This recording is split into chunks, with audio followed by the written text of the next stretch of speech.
What if the prayer Jesus taught in Aramaic was never fully given to you? Translations erase 3 words not by accident, but through a process of omission that scholars have documented and debated for centuries. Those 3 words carried something that the rest of the prayer could not function without. They were the activation. They were the frequency that allowed the other words to reach the spiritual realm instead of merely passing through the physical air. Tonight, something is shifting because the people who were always meant to hear this are being gathered. If you feel a pull in your chest right now, that pull is the reason you are here.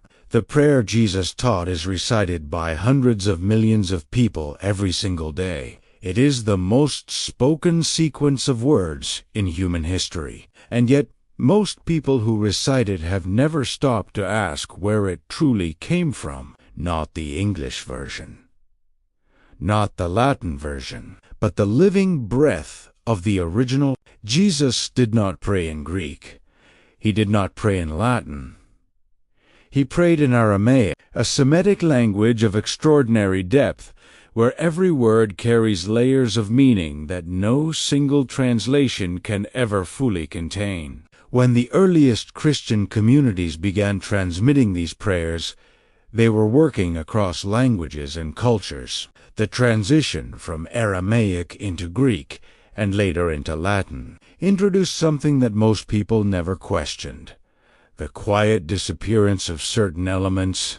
Not all of it was malicious. Some of it resulted from theological editing. Some of it came from cultural misunderstanding. And some of it, according to ancient manuscript traditions, involved the deliberate removal of phrases that carried practices not merely poetry. What scholars working with the Peshitta, the ancient Aramaic New Testament, have found is that the version of the Lord's Prayer the world recites today is structurally shortened. The original Aramaic framework contained 3 additional elements that were progressively trimmed first in Eastern Church traditions, and then even further during Western liturgical standardization. These were not decorative additions within the structure of Aramaic prayer.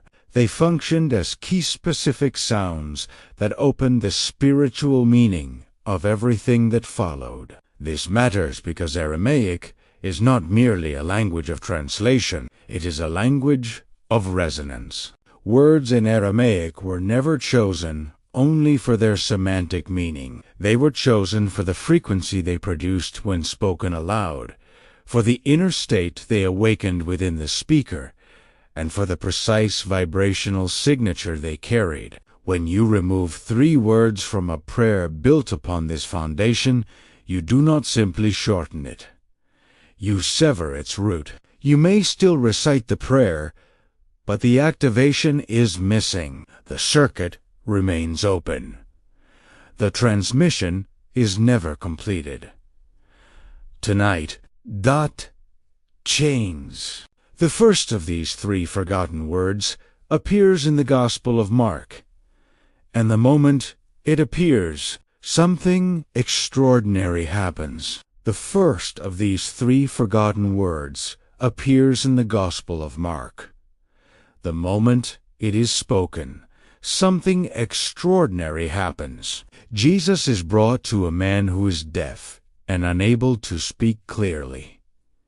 He does not recite a formula. He does not place the man in a liturgical setting. Instead, he looks directly at him. He places his fingers into the man's ears, touches his tongue, looks toward heaven, sighs deeply, and then speaks a single Aramaic word, Ephatha. Immediately, the man's ears are opened.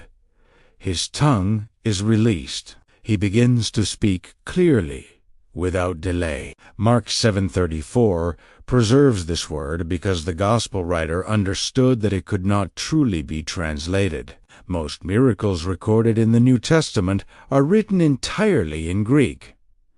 This one is different. The Aramaic word itself was preserved inside the Greek text because the sound was part of the miracle.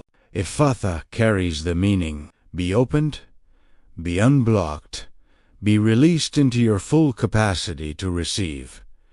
It is not a request. It is a declaration of a reality that already exists in the spiritual dimension being called into the physical world. Within the ancient Aramaic prayer tradition that preceded Jesus, the principle of opening was foundational to every encounter with the divine. No one could truly speak with what was sacred while remaining spiritually closed.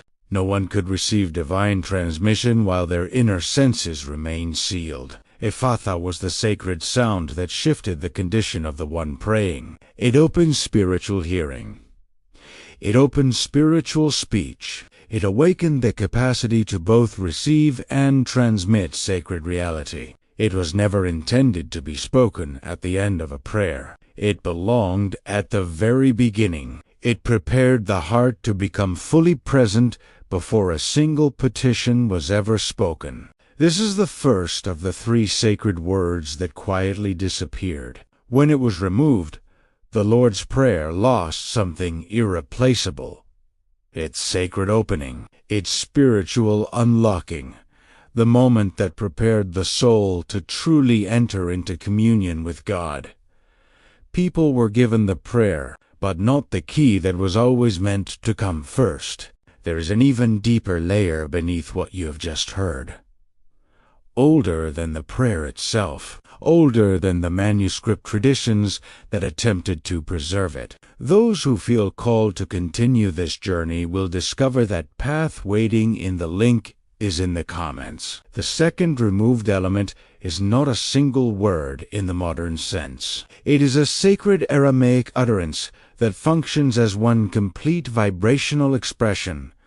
A-N-A, Ene, Oerea. The second removed word is not a single word in the modern sense. It is a praise, a sacred Aramaic utterance that functions as a single vibrational unit, and one translated with the full weight of its Aramaic meaning. It carries something that no English phrase can render completely. It moves between I am light, I exist as luminosity, and I am the luminous one returning. The I in this phrase is not the personal ego speaking. It is the spark of divine origin within the human being asserting its reality before prayer begins. In the Aramaic cosmological understanding of Jesus' time, the human being was not primarily a physical body that had acquired a soul. The human being was a being of light that had taken on a body as a form of sacred descent into matter. Prayer in this tradition was not a petition from a small human to a large God. It was a remembering. It was a luminous being temporarily wearing flesh, speaking from its true nature back to the source of all light. And Ananora was the declaration that the one praying had remembered who they were before they began to ask for anything. This phrase appears in fragments of Aramaic liturgical texts found in Eastern Christian monastic traditions, particularly in communities that preserved practices far older than Roman Christianity. Scholars who have worked with these texts note that Ananora appears consistently at the threshold of deeper prayer sequences, always before the sacred. Names are invoked, always before the great petitions are made. It was structural. It was not optional. It was the act of putting on one's true garment before entering the holy place. When this phrase was removed from the Lord's Prayer transmission, something profound shifted in the experience of those praying it. Without Ananora, the person praying approaches the divine as a needy human. With it, they approach as a being of light who has remembered its origin. The quality of what can be received is entirely different. The circuit is entirely different. What answers a petition from a small self is not the same as what meets a luminous being speaking from its deepest truth. Some of you are already feeling it.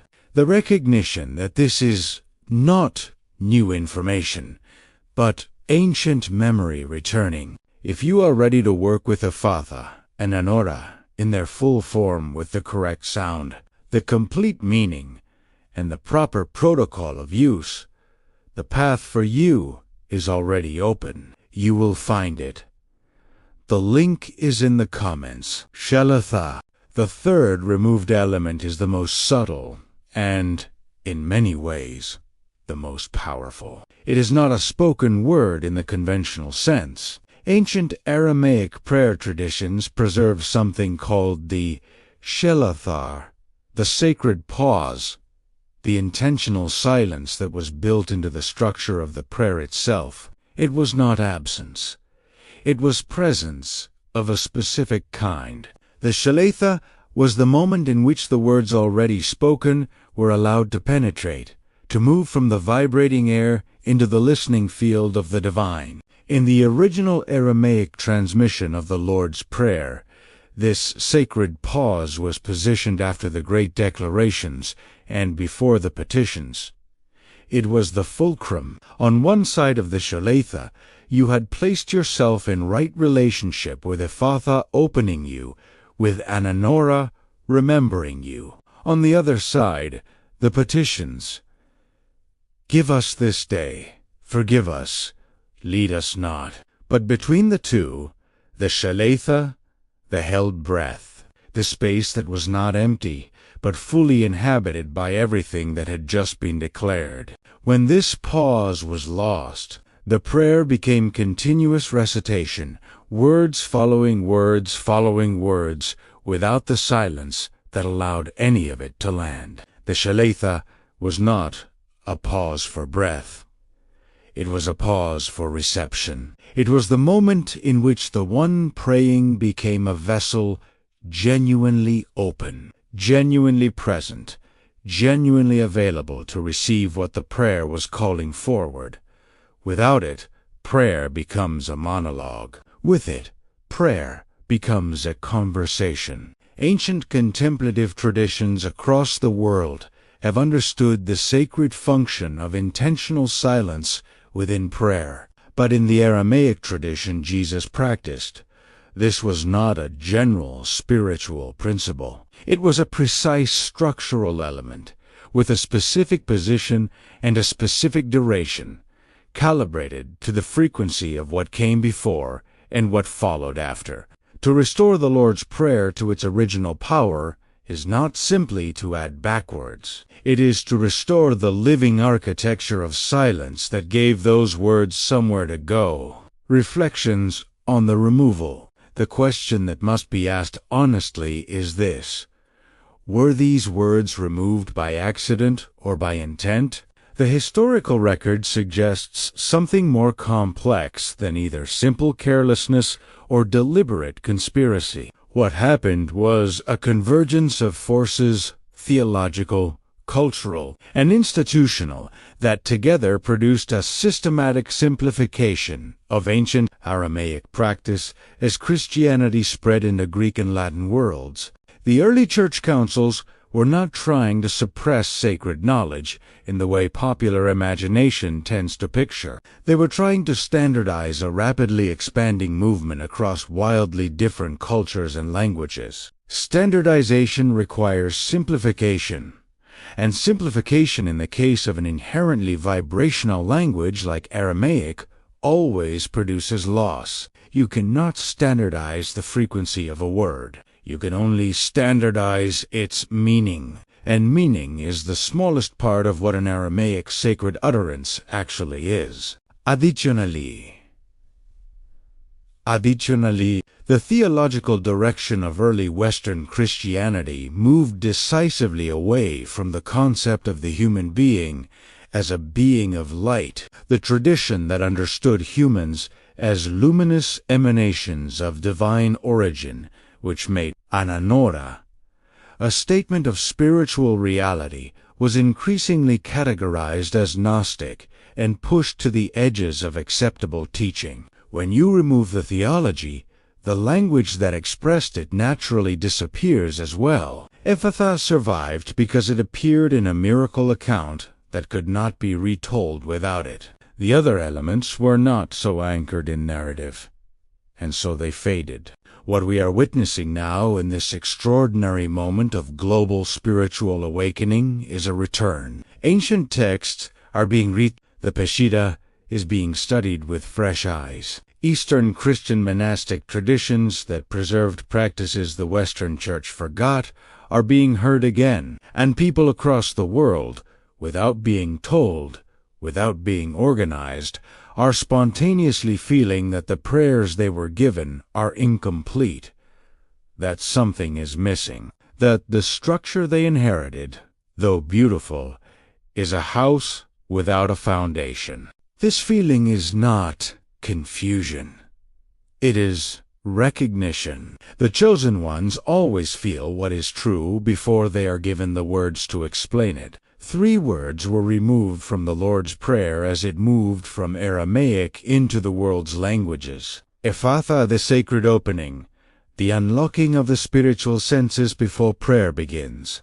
Ananora, the remembering of who you truly are, a being of light speaking from its divine origin. Shelatha, the sacred pause that gives all spoken prayers somewhere to land, the silence that transforms monologue into conversation with the living God. These were not decorative additions. They were the architecture. They were the frequency that made the rest of the prayer function as it was always meant to function. And for those who feel the recognition in what has been shared tonight, not just intellectually, but somewhere older and deeper than thought, this recognition is itself a form of activation. You have not simply heard information. You have remembered something.